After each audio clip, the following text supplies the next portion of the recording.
Hello students. अब मैं अभी तक मैंने चिंतन जो बोध चिंतन जो स्तर है शिक्षण का, उसके बारे में आपको बताया था कि चिंतन स्तर में बालक जानने और समझने की क्षमता से ऊपर आ जाता है। उसमें वो नए नए तथ्यों को खोजने का प्रयास करता है, किसी चीज को आलोचना करना जिसको कहते हैं कि अच्छा और बुरा दोनों पक्ष देखने का प्रयास करता है बालक। ठीक है, तो अभी मैं इसके बारे में बताऊंगी शिक्षण की चिंतन स्तर की जो विशेषताएं हैं। पहला पॉइंट है शिक्षण, इसका ये जो चिंतन स्तर वाला शिक्षण है इसको कहेंगे द मोस्ट, यानी अधिक विचार युक्त।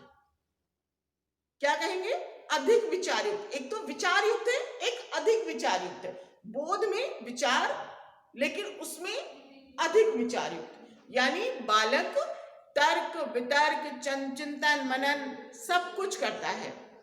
ठीक है, नेक्स्ट पॉइंट है यह स्तर समस्या केंद्रित है। अब कोई भी हमने बालक को कक्षा में समस्या दे दी बालकों को, और उस समस्या का समाधान उन्हीं को निकालना है, तो वो क्या करेगा? पहले तो सबसे पहले वो समस्या को जानेगा कि समस्या आखिर है क्या।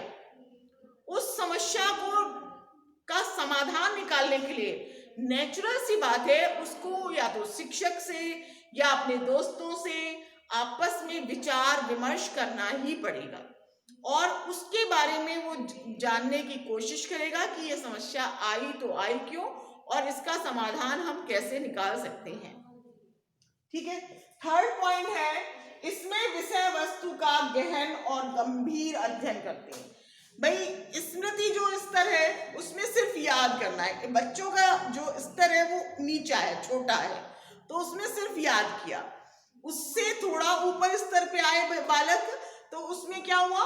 उसमें उन्होंने उस याद करने के साथ साथ उस चीज को समझना भी शुरू कर दिया। वो जानने लगे कि भाई ये क्या चीज है। अब उससे भी ऊंचा स्तर ले लीजिए, वो इस स्तर में क्या करता है कि बालक जान करके उसको और समझने का प्रयास करता है, उसके अंदर झांकना चाहता है, पहुंचना चाहता है कि आखिर समस्या क्या है, कहां से आई, क्यों आई। मान लीजिए एक इसी को उदाहरण ले लें कि जैसे फल पेड़ से नीचे गिरा, तो नीचे ही क्यों गिरा? न्यूटन का नियम है, लेकिन कहा क्यों गिरा, आखिर कहां से आया? बच्चा नहीं समझ रहा है इस चीज को कि किसी का नियम है, किसी ने बताया है, लेकिन फिर भी वो कोशिश कर रहा है उस चीज को समझने की, उसके तह तक जा रहा है। सूर्य अगर पूर्व से निकलता है तो पूर्व से ही क्यों निकलता है?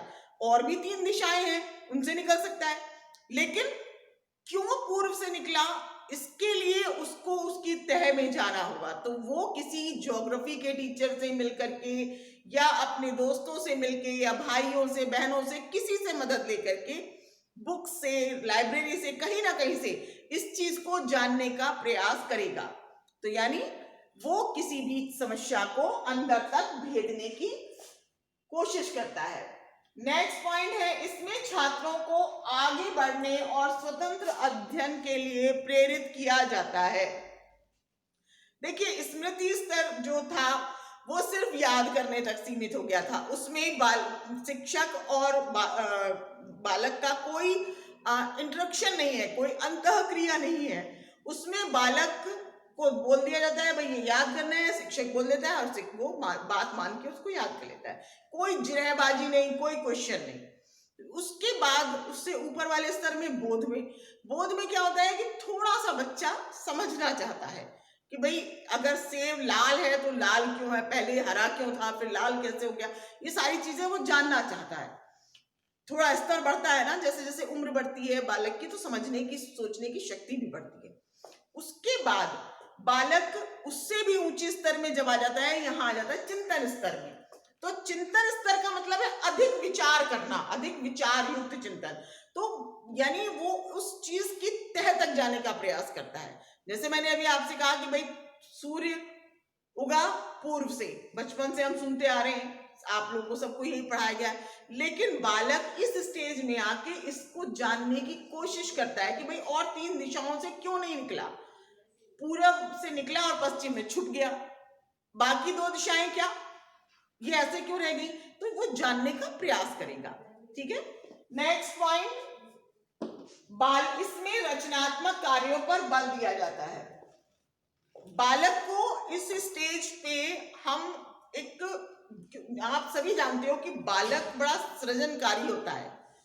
बालक कभी अपने खिलौने तोड़ता है, फिर उसको बनाता है, उसके अंदर जानने की कोशिश करता है कि भाई है क्या, कभी कुछ करता है कभी कुछ करता है। तो यानी बालक के अंदर एक रचनात्मक कलाकार है और उसके अंदर जिज्ञासा होती है हर चीज को जानने की, समझने की। तो वो क्या करता है कि वो उस चीज यानी रचनात्मकता पर हम इस शिक्षण के द्वारा बालक की रचनात्मकता और बाहर निकालते हैं और उसको क्रिएटिव बनाते हैं और उसको समझने की शक्ति प्रदान करते हैं।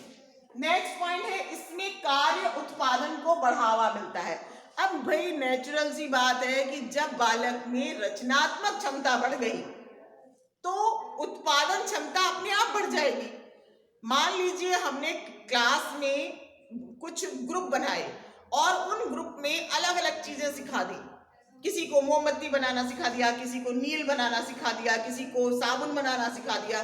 अब क्या हुआ कि किसी को चौक बनानी सिखा दी। तो बालक क्या कर रहा है, बालक सीख रहा है, फिर वो चारों ग्रुपों को आपस में छोड़ दिया गया। अब उससे उसने वो सीख लिया, उसको दे दिया। तो इस तरह से उत्पादन क्षमता भी बढ़ी कि बालक सीख करके किसी चीज को रचना का रूप देता है और उसमें उत्पादन क्षमता बढ़ाता है। नेक्स्ट पॉइंट है, इस शिक्षण में नए तथ्यों की खोज करके उनका समाधान निकालना। क्योंकि बालक थर्ड स्टेज में पहुंच चुका है जहां कि बालक स्वयं सोचना शुरू कर दिया है उसने। शिक्षक जो कह रहा है वो तो सुन ही रहा है, किताब जो कह रही है वो भी वो पढ़ रहा है, लेकिन स्वयं भी उसका दिमाग चल रहा है। तो यहाँ पर वो नए नए तथ्यों को खोज के बाहर निकालने का प्रयास करता है, उसके बारे में जानने का प्रयास करता है। नेक्स्ट पॉइंट है, इस शिक्षण में आत्मविश्वास, निर्भीकता और क्रियाशीलता बढ़ती है। भाई सीधी सी बात है, सीधा सा फंडा है कि जब बालक किसी चीज के बारे में जान लेगा, समझ लेगा, स्वयं करने लगेगा, तो कॉन्फिडेंस लेवल अपने आप ही हाई हो जाएगा, उसका डर भी खत्म हो जाएगा। मान लीजिए हम मैथ्स ही लेते हैं, मैथ्स को हमने बच्चे को इतना रटा दिया, इतना बार करवा दिया, इतनी बार अभ्यास करवा दिया कि बालक का उस मैथ्स के नाम से डर निकल गया। तो नेचुरल सी बात है, निर्भीकता आ गई, वो डरता ही नहीं है अब किसी चीज को। जब उसने मैथ्स से इंग्लिश कंट्रोल में कर ली, बाकी सब सब्जेक्ट उसके हाथ में है। और इसी तरह से धीरे धीरे बालक क्रिएटिव होता चला जाता है। अब ये थे चिंतन स्तर की विशेषताएं। मेरी नेक्स्ट वीडियो में इसके दोष और इसके सुझाव ये आएंगे, ये मैं दूंगी कल। ठीक है, नेक्स्ट वीडियो में। Okay, bye, take care.